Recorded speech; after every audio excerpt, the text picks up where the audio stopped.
ദൈവത്തിരുനാമത്തിന് സ്തോത്രം ചെയ്യുകയും സ്തുതിക്കുകയും ചെയ്യുന്നു. കർത്താവിൽ അനുഗ്രഹീതരായ ദൈവത്തിൻ്റെ മക്കളെ, ഒരു പ്രാവശ്യം കൂടി ദൈവത്തിൻ്റെ തിരുനാമത്തിൽ വന്ദനം പറയാൻ ദൈവം തരുന്ന അവസരത്തെ ഓർത്ത് ദൈവത്തെ വാഴ്ത്തുന്നു. കർത്താവിൻ്റെ കൃപയിൽ ആശ്രയിച്ച് ഇന്നേ ദിവസവും സന്തോഷത്തോടെ ദൈവത്തെ പുകഴ്ത്താൻ, ദൈവത്തെ മഹത്വപ്പെടുത്താൻ ഇങ്ങനൊരു മുഖാന്തരം ദൈവം തന്നതോർത്ത് ദൈവത്തിന് നന്ദി കരേറ്റിക്കൊണ്ട് വചനം കേൾക്കാൻ താല്പര്യം കാണിക്കുന്ന നിങ്ങൾക്കെല്ലാവർക്കും യേശുക്രിസ്തുവിൻ്റെ ധന്യമേറിയ നാമത്തിൽ വിനീതമായ വന്ദനം അറിയിച്ചുകൊണ്ട് നമ്മുടെ രക്ഷിതാവായ ദൈവം നമ്മളെപ്പോഴും കരുതുന്നു, സ്നേഹിക്കുന്നു, വാത്സല്യിക്കുന്നു, ഓമനിക്കുന്നു, വഴി പറഞ്ഞു തരുന്നു എന്നിത്യാദി നിലകളിൽ ഒത്തിരി കരുതുന്ന കർത്താവിന് നന്ദി നിറഞ്ഞ ഹൃദയത്തോടെ സ്തോത്രം ചെയ്തുകൊണ്ട് ഇന്നത്തെ ദൈവാലോചനയ്ക്ക് ആധാരമായിരിക്കുന്ന വേദവാക്യം ഫിലിപ്പിയ ലേഖനത്തിൽ നിന്ന് ഞാൻ നിങ്ങളെ വായിച്ചു കേൾപ്പിച്ച് അതിൽ നിന്ന് ലളിതമായിരിക്കുന്ന ആത്മീക ചിന്തകൾ പങ്കുവെച്ച് നിങ്ങളെ ഉറപ്പിക്കാൻ കർത്താവിൽ ശരണപ്പെടുന്നു. ഫിലിപ്പിയ ലേഖനം 4-ാം അധ്യായം 21-22 വാക്യങ്ങൾ വായിക്കാം. ഫിലിപ്പിയ ലേഖനം 4-ാം അധ്യായം 21-22 വാക്യങ്ങൾ ഞാൻ നിങ്ങളെ വായിച്ചു കേൾപ്പിക്കാം. ക്രിസ്തുവേശുവിൽ ഓരോ വിശുദ്ധനെയും വന്ദനം ചെയ്യുവീൻ. എന്നോടുകൂടെയുള്ള സഹോദരന്മാർ നിങ്ങളെ വന്ദനം ചെല്ലുന്നു. വിശുദ്ധന്മാർ എല്ലാവരും, വിശേഷാൽ കൈസരുടെ അരമനയിലുള്ളവരും നിങ്ങളെ വന്ദനം ചൊല്ലുന്നു. വിശേഷാൽ കൈസരുടെ അരമനയിലുള്ളവരും നിങ്ങളെ വന്ദനം ചൊല്ലുന്നു. ക്രിസ്തീയ മാർഗത്തിൻ്റെ ചില പ്രത്യേകതകൾ വേദപുസ്തകത്തിലുടനീളം, വിശിഷ്യ പുതിയ നിയമത്തിനകത്ത് നമുക്ക് കാണാൻ കഴിയുന്ന ഒരു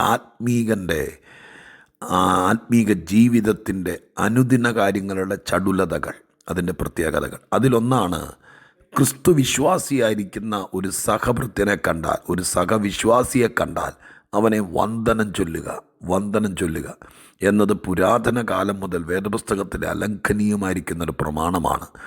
ഒരു ദൈവഭക്തനെ, ക്രിസ്തുവിൻ്റെ ചോര കൊണ്ട് വീണ്ടെടുക്കപ്പെട്ട ഒരു ദൈവ പൈതലിനെ കാണുമ്പോൾ, അവൻ ആരുമാകട്ടെ, അവൻ നമുക്കെന്ത് ചെയ്തിട്ടുണ്ടെങ്കിലും ചെയ്തിട്ടില്ലെങ്കിലും, ചിലപ്പോൾ ദ്രോഹമാണ് ചെയ്തതെങ്കിലും, ക്രിസ്തുവേശുവിൻ്റെ രക്തം കൊണ്ട് വീണ്ടെടുക്കപ്പെട്ട ഒരു ദൈവത്തിൻ്റെ പൈതൽ, ക്രിസ്തുവിലുള്ള ഒരു ദൈവ മനുഷ്യനെ കണ്ടാൽ അവനെ വന്ദനം പറയുക എന്നത് മാന്യതയുടെ അടയാളമാണ്, ആത്മീകത്തിൻ്റെ ലക്ഷണമാണ്.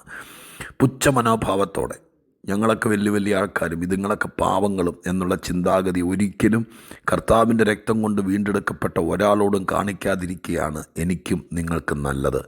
ഏതൊരു മനുഷ്യനെയും, ക്രിസ്തു നിമിത്തം വിശ്വാസത്തിലേക്ക് വന്ന ഏതൊരു മനുഷ്യനെയും വന്ദനം ചൊല്ലി ദൈവസന്നിധാനത്തിൽ ഉറപ്പിച്ച് സ്നേഹം പങ്കുവെച്ച് ദൈവകൃപയിൽ ബലപ്പെടുത്തുന്നത് ഏറ്റവും ഉചിതമാണ്. അതുകൊണ്ട് പൗലോസ് ഇവിടെ തൻ്റെ ലേഖനത്തിനകത്ത് ഒരു ഉപദേശമായിട്ടൊരു കൽപ്പനാഭാവത്തോടെ എഴുതിയിരിക്കുന്നു. ക്രിസ്തുവിലുള്ള എല്ലാവരെയും വന്ദനം ചൊല്ലുവീൻ. മാത്രമല്ല, തന്നോട് കൂടെയുള്ളവർ പ്രതിബന്ധനം ഇങ്ങോട്ട് വന്ദനം പറയുന്നു. നിങ്ങളെല്ലാവരെയും, ഫിലിപ്പിയ സഭയിലെ എല്ലാവരെയും എൻ്റെ കൂടെയുള്ളവർ വന്ദനം ചൊല്ലുന്നു എന്നതിന് ശേഷം പറയുകയാണ്, വിശുദ്ധന്മാർ എല്ലാവരും. അടുത്ത വാചകമാണ് ഇന്നത്തെ ചിന്തയ്ക്ക് ആധാരമായി ഞാൻ ഊന്നിപ്പറയാൻ ആഗ്രഹിക്കുന്നത്.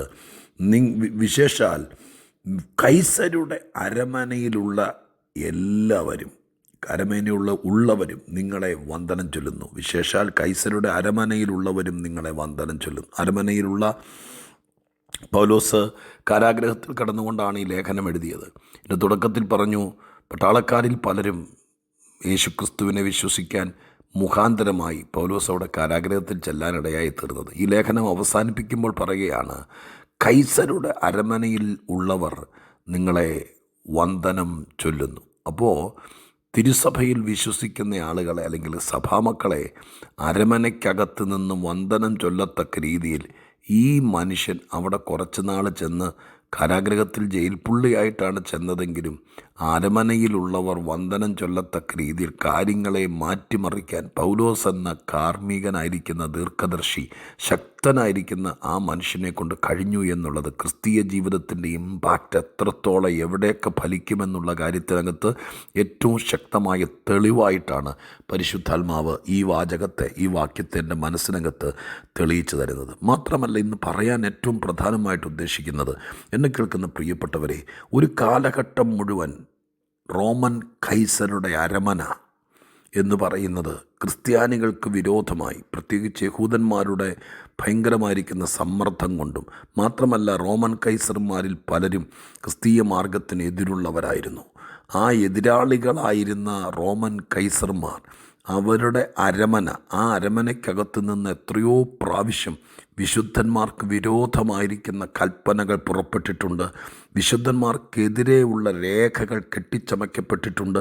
ആ അരമനയ്ക്കകത്ത് നടന്ന പല കൂടിയാലോചനയ്ക്കകത്തും ക്രിസ്തീയ മാർഗത്തെ തച്ചുടയ്ക്കാനും ഈ മാർഗത്തിൽ വിശ്വസിക്കുന്നവരെ പരസ്യമായിട്ടില്ലാതാക്കാനും എത്രയോ പ്രാവശ്യം ഇതിനകത്ത് ആലോചനകൾ നടന്നിട്ടുണ്ട്.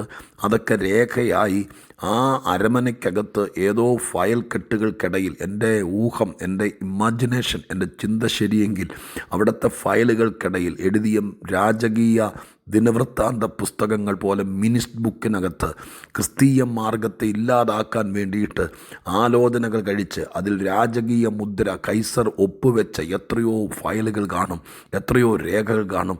ഒരു കാലഘട്ടത്തിൽ മുഴുവൻ ഇല്ലാതാക്കാൻ വേണ്ടിയിട്ട്, മുടിച്ചു കളയാൻ വേണ്ടിയിട്ട് രേഖകൾ ചമച്ച അതേ ആസ്ഥാന മന്ദിരത്തിനകത്ത് നിന്ന് ഈ മാർഗക്കാരെ വന്ദനം ചൊല്ലുന്ന നിലവാരത്തിലേക്ക് അരമനയ്ക്കകത്ത് വ്യാപരിച്ച ദൈവത്തിൻ്റെ കൃപയെ, ദൈവിക ആത്മവ്യാപാരത്തെ പൗലോസ് എന്ന ഒറ്റ മനുഷ്യൻ നിമിത്തം അരമനയ്ക്കകത്ത് നിന്ന് ചുമന്ന മഷി കൊണ്ട് ഒപ്പിട്ടില്ലാതാക്കാൻ വേണ്ടി ഡേറ്റ് കുറിച്ച പല ഗൂഢമായ രേഖകൾക്കപ്പുറം വിശുദ്ധന്മാരെ വന്ദനം ചൊല്ലുന്ന നിലവാരത്തിൽ അരമനയ്ക്കകത്തു നിന്ന് പുറപ്പെടുന്ന വന്ദന സ്വരങ്ങളെ എത്ര സ്നേഹത്തോടെയാണ് കാതുകളിൽ ഏറ്റെടുക്കാൻ കഴിയുന്നത്. ഞാനിത് പറയുമ്പോൾ ഒത്തിരി ആശ്ചര്യ മനസ്സോടുകൂടെ ക്രിസ്ത്യാനിത്വത്തിൻ്റെ അസാധാരണമായിരിക്കുന്ന സ്വാധീനം, ക്രിസ്തു മാർഗത്തിൻ്റെ ശക്തമായ ഇൻഫ്ലുവൻസ് അത് ഒരരമനയ്ക്കകത്ത് ഫലിച്ചെങ്കിൽ എന്നെ കേൾക്കുന്ന പ്രിയപ്പെട്ടവരെ, നിങ്ങളുടെ വീടിനകത്ത് ഫലിക്കാതിരിക്കുമോ? എനിക്ക് അത്രയും പറയാനുള്ളൂ. ഇന്ന് ഞാനൊന്നുകൂടെ പറയാം. അധികാരമുള്ള, അംഗരക്ഷകരുള്ള, നിയമജ്ഞരുള്ള, നിയമം നടപ്പാക്കാൻ, നടപടികളിൽ കൊണ്ടുവരാൻ കരുത്തുള്ള, ആ കാലഘട്ടത്തിലെ പ്രതാപപൂരിതമായിരിക്കുന്ന ലോക സാമ്രാജ്യത്തിൻ്റെ തലസ്ഥാനമായിരിക്കുന്ന റോമൻ കൈസറുടെ അരമനയ്ക്കകത്ത് കെട്ടിച്ചമച്ച സകല ക്രിസ്ത്യാനിത്വത്തിന് വിരുദ്ധമായിരിക്കുന്ന കള്ളക്കഥകൾ മെനഞ്ഞുണ്ടാക്കിയ ആ സ്ഥാപനത്തിനകത്ത് നിന്ന് കാലങ്ങൾക്കിപ്പുറം ക്രിസ്തുവിൻ്റെ മക്കളെ വന്ദനം ചൊല്ലത്തക്ക രീതിയിൽ ദൈവം കാര്യങ്ങളെ മാറ്റിമറച്ചെങ്കിൽ, നിനക്ക് വിരോധമായി ആലോചനകൾ നടത്തി, നിനക്കെതിരെ രേഖകൾ തയ്യാറാക്കി, നിനക്കെതിരെ പലരൊന്നിച്ചുകൂടി കച്ചകെട്ടി ഒരുക്കിയ പല കഴുമരങ്ങളും അതിൻ്റെ പിന്നാമ്പുറത്തെ ഗൂഢതന്ത്രജ്ഞന്മാരും അവർ കൂടിയാലോചിച്ച ആ ഭയാനകമായിരിക്കുന്ന ഇരുണ്ട കോട്ടയ്ക്കകം, ചിലപ്പോൾ നിൻ്റെ വീടായിരിക്കാം, ചിലപ്പോൾ വിരോധമായിട്ടുണ്ടാക്കിയ നിൻ്റെ സ്ഥാപനങ്ങളിലൊന്നായിരിക്കാം,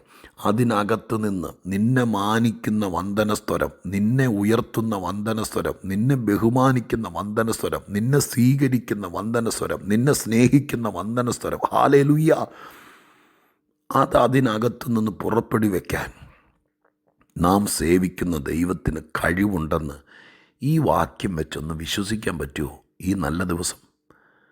പ്രിയരെ, അരമന അവിടെ നിലനിൽക്കട്ടെ. ആ അരമനയ്ക്കകത്ത് നിന്ന് നിന്നെ മാനിക്കുന്ന വന്ദനം വരും. യേശുവിൻ്റെ നാമത്തിൽ നിൻ്റെ ഭർതൃഗ്രഹത്തിൽ നിന്ന്, നിൻ്റെ അപ്പൻ്റെ വീട്ടിൽ നിന്ന്, നീ താമസിച്ച സ്ഥലത്ത് നിന്ന്, നിന്നെ ഒതുക്കിയ സ്ഥാപനത്തിൽ നിന്ന്, നീ തലകുനിച്ച ആത്മീക കൂട്ടത്തിനകത്ത് നിന്ന്, ചെയ്യാത്ത കുറ്റത്തിന് നിനക്കെതിരെ വിധി തയ്യാറാക്കിയ ആ അരമന ഏതാണോ? പൗലോസ് ഇവിടെ എഴുതിയിരിക്കുന്നത് റോമൻ കൈസറുടെ അരമനയാണ്. എന്നാൽ നിന്നെ സംബന്ധിച്ച് ഈ അരമനയുടെ സ്ഥാനത്ത് നിൻ്റെ വീടാണോ, നിൻ്റെ തറവാടാണോ, നിൻ്റെ അപ്പൻ്റെ വീടാണോ, അമ്മയുടെ വീടാണോ, ഭർതൃഗ്രഹമാണോ, നീ ജോലി ചെയ്ത സ്ഥാപനമാണോ, നീ പണിതെടുത്ത നിൻ്റേതെന്ന് പറയത്തക്ക രീതിയിൽ അവകാശമുണ്ടായിരുന്ന, നിൻ്റെ കണ്ണീരും വേർപ്പും വീണ നിൻ്റെ പ്രാർത്ഥനാ കൂട്ടമാണോ, നിൻ്റെ സഭയുടെ ആസ്ഥാന മന്ദിരമാണോ, നീ സ്നേഹിച്ചവർ എല്ലാവരും കൂടി നിനക്കെതിരെ ആലോചന കഴിച്ച് വിധിപ്പകർപ്പുകൾ ഉണ്ടാക്കിയ ആ കൗൺസിലാണോ? എനിക്കറിയില്ല. ഒരു കാലത്ത് വിരോധമായ രേഖകൾ ചമച്ച സ്ഥാനത്ത് നിന്ന് ഇതാ വരുന്നു വന്ദനസ്വരം. സ്വീകരിക്കാൻ പറ്റുമോ? മനസ്സ് ശാന്തമാക്ക്, കാതുകളെ തയ്യാറാക്ക്. എൻ്റെ ചെവിയിൽ, പണ്ട് മലയാളികൾ പറയും ചെവിയിൽ നുള്ളിക്കോന്ന്, എനിക്കറിയില്ല എൻ്റെ വ്യാഖ്യാനം. അമ്മമാരൊക്കെ പറഞ്ഞു കേട്ടിട്ടുണ്ട്, നീ ചെവിയിൽ നുള്ളിക്കോ. ചെവിയിൽ നുള്ളുവൊന്നും വേണ്ട. പറ്റുമെങ്കിൽ ഈ ചെവിയിൽ പിടിച്ചോണ്ട് പറ, നിൻ്റെ ചെവി കേൾക്കാൻ പോവുക. ചെവിയോട് പറ, നീ കേൾക്കാൻ പോവുക. നമ്മളെ അപമാനിച്ചിടത്ത് നിന്ന്, നമ്മെ പരിഹസിച്ചിടത്ത് നിന്ന് ആ കാതിനോട് പറ, എന്നെക്കുറിച്ച് നീ കേട്ടത് ദൈവം തിരുത്താൻ പോവുക. നിനക്ക് വിരോധമായി വിധി വന്നിരിക്കുന്നു എന്ന് പറഞ്ഞ അതേ, ഞാനത് അനുഭവിച്ചിട്ടുണ്ട് കേട്ടോ, ഞാനത് ഓർക്കുക. അതിനി പറയാൻ ഇവിടെ നേരമില്ല. കർത്താവിൻ്റെ വിശ്വസ്തത ഓർത്തു പോകുന്നു ഞാൻ. ഒരു കാലത്ത് നിനക്കെതിരെ എഴുതി പുറപ്പെടി വെച്ച ആസ്ഥാന മന്ദിരത്തിൽ നിന്ന് അഭിമാനത്തിൻ്റെ കോൾ ലെറ്റർ, നിന്നെ സ്വീകരിച്ചതിൻ്റെ, നിന്നെ മാനിച്ചതിൻ്റെ, നിനക്ക് വന്ദനം ചൊല്ലുന്നതിൻ്റെ അനുഗ്രഹവാക്കുകൾ നിൻ്റെ കാതിൽ കേൾക്കട്ടെ. നമുക്കതിനായി ദൈവത്തോട് ആത്മാർത്ഥമായി പ്രാർത്ഥിക്കാം. ഈ ആണ്ടിൽ അത് സംഭവിക്കട്ടെ. ഏത് നിനക്കെതിരെ എഴുതി ചമച്ച് വിധി പുറപ്പെടി വെച്ച അരമന സമുച്ചയത്തിനകത്ത് നിന്ന് വന്ദനസ്വരം നമുക്ക് വേണ്ടി ദൈവം പുറപ്പെടി വയ്ക്കും. അവിടെ ആരെങ്കിലുമൊക്കെ നിനക്ക് വേണ്ടി, നിന്നെ മാനിക്കാൻ വേണ്ടി ദൈവം എഴുന്നേൽപ്പിക്കും. ഓർത്തോ, ചെവിയോട് പറ, കാതോർക്ക്, വന്ദനം വരാൻ പോവാ. ദൈവം അത് ചെയ്യും. പ്രാർത്ഥിക്കട്ടെ. പരിശുദ്ധ ദൈവമേ, ഞങ്ങളുടെ സ്വർഗീയ പിതാവേ, കൈസരുടെ അരമനയിൽ നിന്നൊരു വന്ദനം. എത്ര ശ്രേഷ്ഠപ്പ! ഈ അരമന ക്രിസ്ത്യാനിത്വത്തിനെ മുടിക്കാൻ വേണ്ടി എത്രയോ പ്രാവശ്യം ശക്തന്മാർ ഒന്നിച്ചുകൂടിയ വട്ടമേശ സമ്മേളനങ്ങൾ നടന്ന സ്ഥലമാണ്. അവിടെ നിന്നൊരു ഭക്തൻ നിമിത്തം വന്ദനം പുറത്തു കൊണ്ടുവരാൻ പറ്റിയെങ്കിൽ, എന്നെ കേൾക്കുന്ന പ്രിയപ്പെട്ടവരുടെ എല്ലാം പിന്നാമ്പുറത്തെ വീടും ഭവനവും അവരുടെ പുറകിലെ ഏത് സ്ഥാപനവും, അവിടെ നിന്ന് അവർക്ക് വേണ്ടി ദൈവത്തിൻ്റെ മഹത്വം പുറപ്പെടട്ടെ, അനുഗ്രഹമാകട്ടെ. യേശു നിമിത്തം ഞങ്ങൾക്കെതിരെ വിധി വന്ന സ്ഥാനത്ത് നിന്ന് അംഗീകാരത്തിൻ്റെ വന്ദന സ്വരം കൂടി കേൾക്കാൻ ഈ ആണ്ടിൽ കാതുകൾക്ക് ഭാഗ്യമുണ്ടാകട്ടെ. പ്രാർത്ഥന കേട്ടതിന് നന്ദി. യേശുവിൻ നാമത്തിൽ തന്നെ. ആമേൻ.